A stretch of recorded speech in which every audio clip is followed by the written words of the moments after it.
समय कहां हो रहा था? कुरुक्षेत्र में। धर्म क्षेत्र कुरुक्षेत्र किसको कहा गया? और जैसे कुरुक्षेत्र में पहुंचा, हवाएं चलने लगी, धरती हिलने लगी, धूल उड़ने लगी, आकाश में बादल छा गए।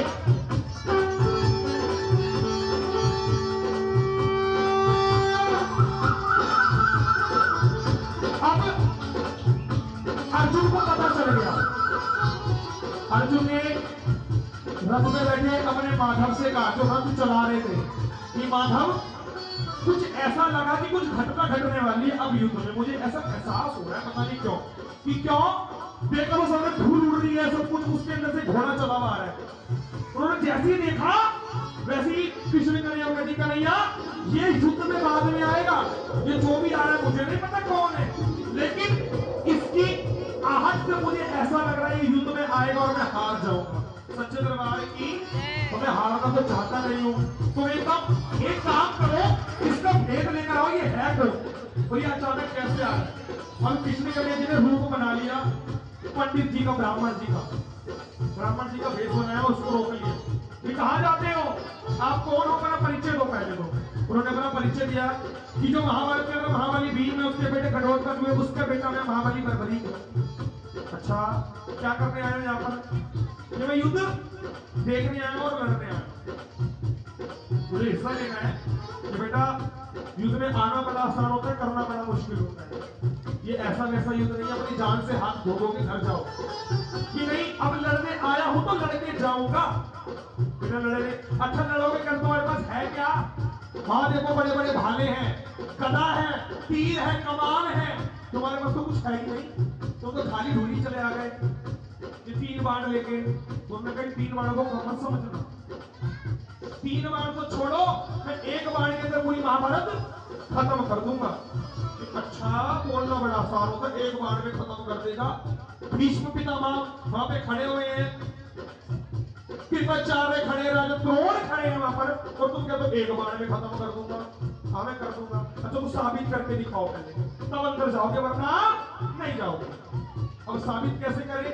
सामने जो पीपल का पेड़ है उसमें अनगिनत पत्ते, इतने पत्ते उसमें उतने ही कुरुक्षेत्र के मैदान में युद्ध लड़ रहे हैं, इतने पत्ते होंगे। तुम एक काम करो, तुम कहते हो 1 बाण से मैं सब कुछ खत्म कर दूंगा, तो 1 बाण से जितने भी ये पत्ते हैं ना, सबको भेद के दिखाओ।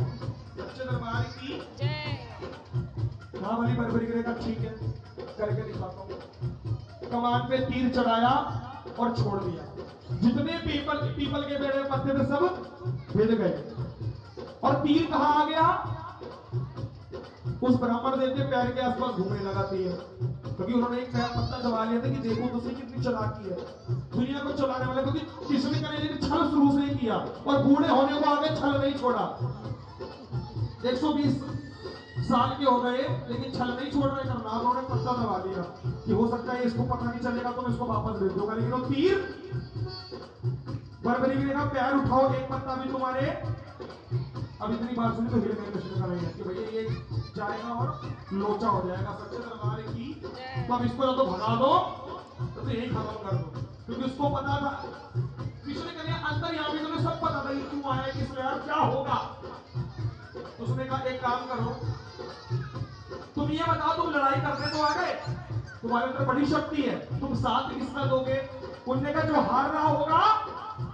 अब कृष्ण कन्हैया जी ने देखो कैसे छल दिया उनको उनकी बातों में घुमा दिया। ये तो सुनो बर्बरी, मुझे एक बात बताओ, तुम में इतनी शक्ति है, अभी कौरव हार रहे हैं, अगर तुम कौरवों की तरफ बोलोगे तो पांडव हारने लग जाएंगे, और पांडवों की तरफ हो गए तो फिर जीत कैसे होगी? तुम तो जो हार रहा होगा उसी की तरफ चले जाओगे, ये हारेगा तो उसकी तरफ चले, तो युद्ध का कोई निर्णय नहीं निकलेगा। अब वो बच्चे 14 साल की उम्र को घबरा गए। अच्छा आप बताओ करना क्या चाहिए?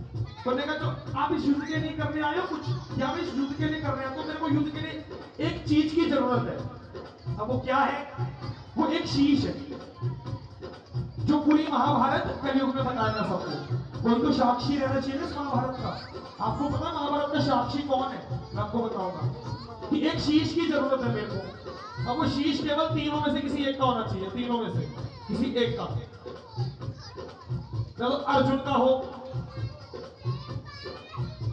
या तो कृष्ण कन्हैया का हो, या तो महाबली बलबरीक तुम्हारा हो।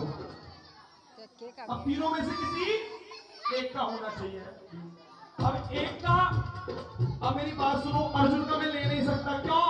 क्योंकि उसमें युद्ध लड़ना है भाई, उसका ले लूंगा तो लड़ाई खत्म ही नहीं होगी। कृष्ण कन्हैया का नहीं ले सकता, उसने लड़ाई लगवानी है। अब बचा कौन? बचा कौन? तो तुम अपना दे दो। अब उन्होंने बचा दिया था कि मेरे से कुछ मांगे तो मैं नहीं करूंगा। उठाओ सीधे सीधे हाथ उठा लो। अरे मांगा शीश का दान मुरली लाले दे, मांगा शीश का दान मुरली लाले दे। तलवार निकाली, आपस में खरीद ले, उठा लो ऐसे महाबली के सीधे हाथ। वो दिया शीश उतार खाटू वाले के, वो दिया शीश उतार खाटू वाले के, वो दिया शीश उतार खाटू वाले के, वो दिया शीश उतार खाटू वाले के। उठा के सीधे सीधे हाथ, तेरे शीश के दानी का, तेरे शीश के दानी का, तेरे शीश के दानी का सारे तेरे शीश के दानी का, तेरे शीश के दानी का सारे लगे जगह। हे मारे प्यारे करता है, हे मारे प्यारे करता है, झोली झोली करता है, दूर नहीं करता है। तस्वीर रखानी का, तस्वीर रखानी का सारे लगे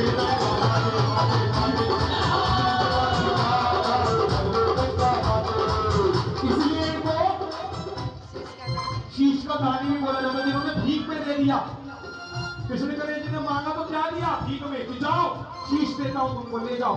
सच्चे दरबार की अब शीश जैसी लिया, उस शीश में से आवाज आई।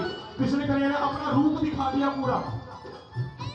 उन्होंने बोला शीश ने कि आप मेरा शीश ऐसे नहीं मांग सकते। अब हो कौन? एक ब्राह्मण कभी किसी की हत्या नहीं कर सकता। अब अपना असली चेहरा दिखा, उन्होंने पूरा शरीर दिखाया अपना, सत्यनारायण भगवान की दिखा दी।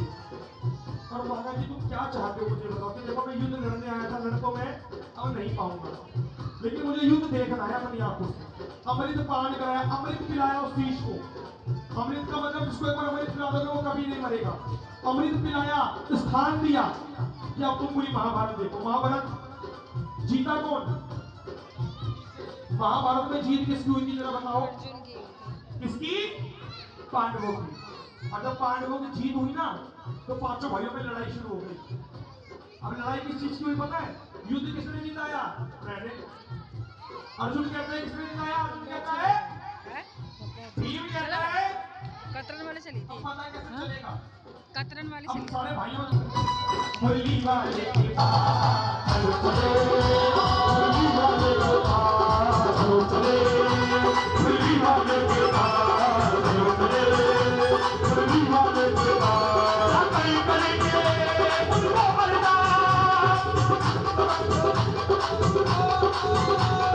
चलो चले चलो चले चलो चले, होली वाले के पास